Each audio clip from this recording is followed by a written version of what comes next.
Եվ սա պատահական չէ, եկեղեցին ոչ միայն հավատքի օջախ է, այլև արժեքների, ինքնության և ազգային միասնականության կրող։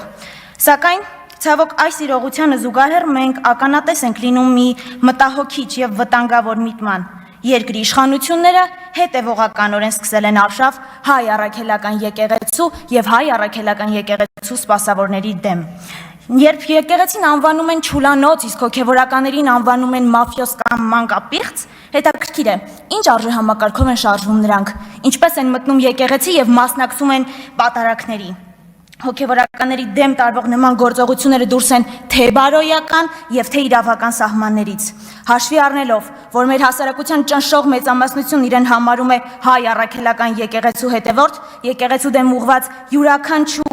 յուրաքանչյուր հարված ըստ էության ուղղված է նաև մեր ինքնությանը, մեր արժեքներին և մեր միասնականությանը։ Այսօր արդեն ակնհայտ է, որքան էլ փորձ արվի ճնշումների, վարկաբեկման, սահմանափակումների միջոցով նվազեցնել եկեղեցու ազդեցությունը, իրականությունը հակառակն է ցույց տալիս։ Ժողովրդի վստահությունը միմիայն ավելի ավելանում է և ամրապնդվում։ Այս ամենի ֆոնին շատերի մոտ առկա է խորը ցավ և խորը հիասթափություն, կապված վերջի տարիների ծանր կորստների, անվտանգային մարտահրավերների և անորոշ ապագայի հետ։ Այս պայմաններում առավել քան անհրաժեշտ է ոչ թե բաժանել, այլ համախմբել,